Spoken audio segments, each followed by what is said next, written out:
ಭಾಗದಲ್ಲಿ ಕೂಡ ಒಂದಿಷ್ಟು ರಸಗೊಬ್ಬರ ಕೊರತೆ ಅದು ಕೇಳ್ಬರ್ತದೆ. ನಿಮ್ಮ ಇಲಾಖೆಯಲ್ಲಿ ಯಾವ ರೀತಿ? ನಮ್ಮ ಭಾಗದಲ್ಲಿ ಮುಂಗಾರು ಮಳೆ ಕೊರತೆ ಇದೆ. ಸುಮಾರು 5% ಮಾತ್ರ ನಮ್ಮ ಬೀದರ್ ಜಿಲ್ಲೆಯಲ್ಲಿ ಬಿತ್ತಣಿಕೆ ಆಗಿದೆ. ಹೀಗಾಗಿ ರೈತರೆಲ್ಲರೂ ಆತಂಕದಲ್ಲಿದ್ದಾರೆ. ನಾವೆಲ್ಲ ನಿರೀಕ್ಷೆ ಮಾಡ್ತಾ ಇದ್ದೀವಿ. ಇಂದು ಒಂದು ವಾರ 10 ದಿವಸಗಳ ಒಳಗಾಗಿ ಮಳೆ ಬೀಳದೇ ಇದ್ದರೆ ಉದ್ದು ಹೆಸರು ಬರೋದಿಲ್ಲ. ಮತ್ತು ಈ ಜೂನ್ ತಿಂಗಳ ಒಳಗಾಗಿ ಮಳೆ ಸರಿಯಾಗಿ ಆಗದೇ ಇದ್ದರೆ ಇವತ್ತು ತೇವಾಂಶ ಇರೋದಿಲ್ಲ. ಹೀಗಾಗಿ ಇವತ್ತು ತೊಗರಿ ಸಹಿತ ಬೆಳೆ ಬರೋದಿಲ್ಲ.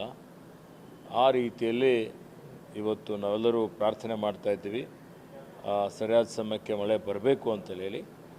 ಮತ್ತು ಕುಡಿ ನೀರಿನ ಸಮಸ್ಯೆ ಬಗ್ಗೆ ನಾನು ಪಂಚಾಯತ್ ರಾಜ್ ಮತ್ತು ಗ್ರಾಮೀಣಾಭಿವೃದ್ಧಿ ಇಲಾಖೆ ಸಚಿವನಾಗಿ ಸುಮಾರು 3 ಸಲ ಪ್ರಗತಿ ಪರಿಶೀಲನೆ ಮಾಡಿದ್ದೇನೆ. ಎಲ್ಲ ಜಿಲ್ಲೆಗಳಿಗೆ ನಾವು ಈಗಾಗಲೇ ಮುಂಗಡವಾಗಿ ಹಣವನ್ನು ಕೊಟ್ಟಿದ್ದೇವೆ.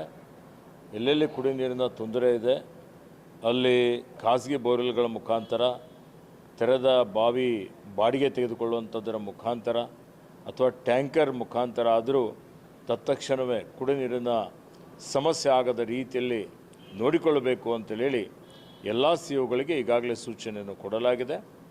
ಕುಡಿಯ ನೀರಿನ ಬಗ್ಗೆ ಯಾರೂ ಆತಂಕ ಪಡಬೇಕಾಗಿಲ್ಲ. ಇವತ್ತು ಸರ್ಕಾರ ಎಲ್ಲ ರೀತಿಯ ಕ್ರಮಗಳನ್ನು ತೆಗೆದುಕೊಂಡಿದೆ.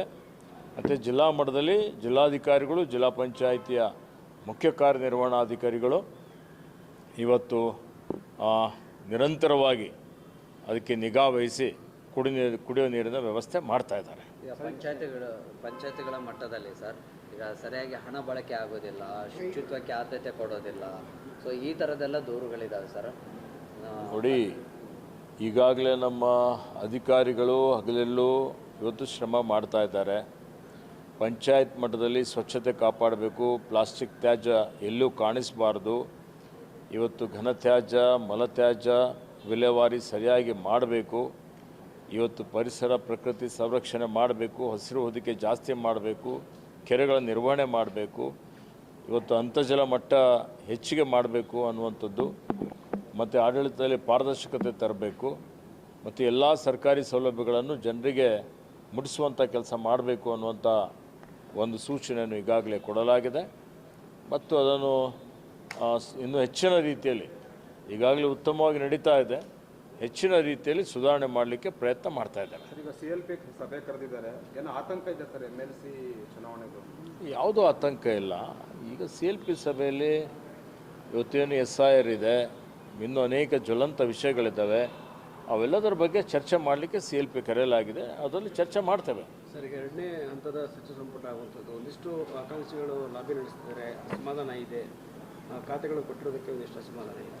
ಆಕಾಂಕ್ಷಿಗಳು ಸಹಜ ಇದೆ, ಎಲ್ಲರೂ ಮಂತ್ರಿ ಆಗಬೇಕು ಅನ್ನುವಂಥದ್ದು ಇವತ್ತು ಎಲ್ಲರ ಒಂದು ಅಪೇಕ್ಷೆನೂ ಇರ್ತದೆ, ಆ ಭಾಗದ ಅವಶ್ಯಕತೆಯೂ ಇರ್ತದೆ.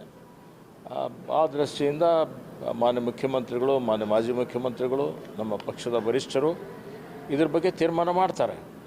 ಒಂದಿಷ್ಟು ಅಸಮಾಧಾನ ಇದೆ ಸರ್, ಈ ಖಾತೆ ಬೇಡ, ಈ ಖಾತೆ ಬೇಕು. ಕೃಷ್ಣಬೈರೇಗೌಡರು ಕೂಡ ಎಲ್ಲೆಲ್ಲೇ 3 ದಿವಸ ಇದ್ರು ಸರ್, ಖಾತೆ ಬೇರೆ ಕೊಡಬೇಕಾಗಿತ್ತು ಅನ್ನೋ ಇಂಗಿತ ವ್ಯಕ್ತಪಡಿಸಿದ್ದಾರೆ. ನೋಡಿ, ನನಗೆ ಅದ್ರ ಬಗ್ಗೆ ಮಾಹಿತಿ ಇಲ್ಲ.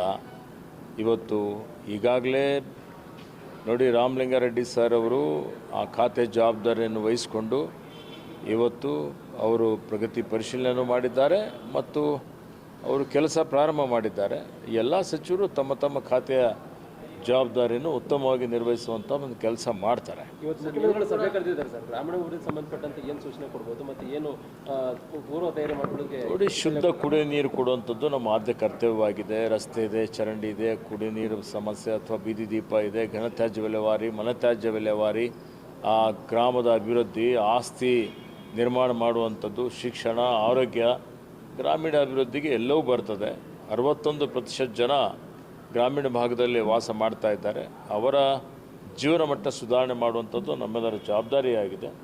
ಹೀಗಾಗಿ ಇವತ್ತೆಲ್ಲ COಗಳು ಬಂದಿದ್ದಾರೆ, DC ಅವರು ಬಂದಿದ್ದಾರೆ, ಇವತ್ತು ಚರ್ಚೆ ಆಗ್ತದೆ. ಈ ರಸಗೊಬ್ಬರ ಪೂರೈಕೆ ಆಗ್ತಾ ಇಲ್ಲ ಅಂದ್ರೆ ರೈತರು ದೊಡ್ಡ ಮಟ್ಟದ ಪ್ರತಿಭಟನೆ. ನೋಡಿ, ರಸಗೊಬ್ಬರ ಬರೀ 30% ಮಾತ್ರ ಕೇಂದ್ರ ಸರ್ಕಾರ ಪೂರೈಕೆ ಮಾಡಿದೆ. ರಾಜ್ಯಗಳಿಗೆ ರಸಗೊಬ್ಬರ ಕೊಡುವಂಥ ಜವಾಬ್ದಾರಿ ಕೇಂದ್ರ ಸರ್ಕಾರದಿದೆ.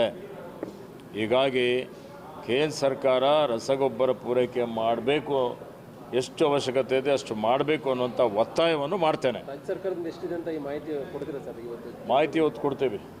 ಇವತ್ತು ಮಾಹಿತಿ ಕೊಡ್ತೀವಿ. ಸರ್ ನಿಮಗೆ ಕೊಟ್ಟಿರುವಂಥ ಖಾತೆ ತೃಪ್ತಿ ಇದೆಯಾ? ನೀವು ಕೂಡ DCM ಆಕಾಂಕ್ಷಿ ಇದ್ರಿ. ನೋಡಿ, ನಾನು ಈಗಾಗಲೇ ಹೇಳಿದ್ದೇನೆ, ಇವತ್ತು ನಾವೆಲ್ಲ ಇಲ್ಲಿ ಸೇವೆ ಮಾಡಲಿಕ್ಕೆ ಬಂದಿದ್ದೇವೆ.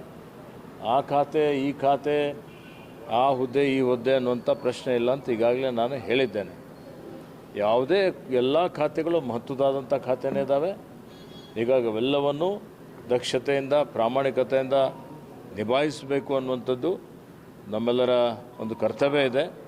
ಹಿಂದೆ ಅರಣ್ಯ ಪರಿಸರ ಮತ್ತು ಜೀವಿಶಾಸ್ತ್ರ ಇಲಾಖೆ ಸಚಿವನಾಗಿ ಉತ್ತಮವಾಗಿ ಕೆಲಸ ಮಾಡಿದ್ದೇನೆ ಅನ್ನುವಂಥ ತೃಪ್ತಿ ಇದೆ. ಈ ಖಾತೆಯಲ್ಲೂ ಚೆನ್ನಾಗಿ ಒಳ್ಳೆಯ ರೀತಿಯಿಂದ ಕೆಲಸ ಮಾಡ್ತೇನೆ. Thank you sir.